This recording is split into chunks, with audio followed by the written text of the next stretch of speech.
ಮಾತುಗಳು ಆಕ್ಚುಲಿ ಹೊರಡ್ತಾ ಇಲ್ಲ. ಒಂದು ನಮ್ಮೆಲ್ಲರಿಗೂ ಅನ್ಸುವ ಹಾಗೆ ಸಾಹಿತ್ಯ ಲೋಕಕ್ಕೆ ಬಹುದೊಡ್ಡ ಲಾಸ್ ಇದು. ನನಗೆ ನನ್ನ ತಂದೆ ನೆನಪಾದ್ರು. ಮತ್ತೆ ಭೈರಪ್ಪ ಅಜ್ಜ ಬಗ್ಗೆ ಮಾತಾಡೋದಾದ್ರೆ, ಈಗ ನಾನು 1.5 ತಿಂಗಳು ಕೆಳಗಡೆ ಅವ್ರನ್ನ ಭೇಟಿ ಕೂಡ ಮಾಡಿದ್ದೆ, ಮಾತಾಡಿಸಿದ್ದೆ ಅವ್ರನ್ನ. ಆರೋಗ್ಯ ಆಗ್ಲೇ ಒಂಚೂರು ಹದಗೆಟ್ಟಿತ್ತು, ಆದ್ರೆ ನಡೀತಾ ಇದ್ರು, ಮಾತಾಡ್ತಿದ್ರು, ಏನಾರು ಹೇಳಿದ್ರೆ ಕೇಳಿಸ್ಕೊಳ್ತಾ ಇದ್ರು, ಅರ್ಥ ಮಾಡ್ಕೊಳ್ತಿದ್ರು. ಸ್ವಲ್ಪ ಮರುವು ಜಾಸ್ತಿ ಆಗ್ತಾ ಹೋಗ್ತಾ ಬಂತು ಕ್ರಮೇಣ ಅನ್ನೋದು ನಂಗೆ ಅರಿವಿಗೆ ಬಂದಿತ್ತು. ಜೊತೆಗೆ ನಾನು ಮಾತಾಡಿದಾಗ ನನ್ನ ತಂದೆ ಬಗ್ಗೆ ಹೆಸರು ಹೇಳಿದಾಗ ಅವರು ರಿಕಲೆಕ್ಟ್ ಮಾಡ್ಕೊಂಡ್ರು. ಅಂದ್ರೆ ಮರುವು ಬರ್ತಾ ಇದೆ, ಅಂದ್ರೆ ಅಲ್ಝೈಮರ್ಸ್ ಆಗಿದೆ ಅನ್ನೋ ಒಂದೊಂದು ರಿಪೋರ್ಟ್ ಬಂದಿತ್ತು. ಸೊ ಹಾಗಾಗಿ ಮರುವು ಜಾಸ್ತಿ ಆಗ್ತಾ ಇದೆ ಅವ್ರಿಗೆ ವಯಸ್ಸಿನಗೋಸ್ಕರ ಅನ್ನೋದೊಂದಿತ್ತು. ಅದರ್ವೈಸ್ ಹಿ ವಾಸ್ ಇಲ್ಲಿ ಹಾಸ್ಪಿಟಲ್ ಅಲ್ಲಿ 1 ತಿಂಗಳಿದ್ರು. ಟ್ರೀಟ್ಮೆಂಟ್ ಚೆನ್ನಾಗೇ ನಡೀತಾ ಇತ್ತು, ತುಂಬಾ ಚೆನ್ನಾಗಿ ಕೋಪಕ್ಕೆ ತಗೊಳ್ತಾ ಇದ್ರು ಅಂತ ಡಾಕ್ಟರ್ ಕೂಡ ಹೇಳಿದ್ರು.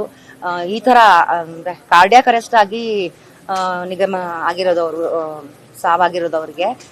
ಅದರ್ವೈಸ್ ಬೇರೆ ಯಾವ ಇದು ಏನು ಸಮಸ್ಯೆಯಿಂದ ಮರುವಿನಿಂದಾಗ್ಲಿ ಅಂಥದಿಂದ ಆಗಿಲ್ಲ. ಬಟ್ ಇದು ತುಂಬಾ ಅಂದ್ರೆ ತುಂಬಾ ದೊಡ್ಡ ಸಾಹಿತ್ಯ ಲೋಕಕ್ಕೆ ತುಂಬಾ ದೊಡ್ಡ ಧಕ್ಕೆ. ಅಂಡ್ ನಮ್ಮ ಬರಹಗಾರರಿಗೆ, ನಮ್ಮಂತ ಯುವ ಬರಹಗಾರರಿಗಾಗ್ಬೋದು ಅಥವಾ ಓದುಗರಿಗೆ ಆಗ್ಬೋದು, ತುಂಬಾ ಅಂದ್ರೆ ತುಂಬಾ ದೊಡ್ಡ ಹೊಡೆತ ಬಿದ್ದಿದೆ ಅಂತ ನಾನು ಹೇಳಲು ಇಷ್ಟಪಡ್ತೀನಿ.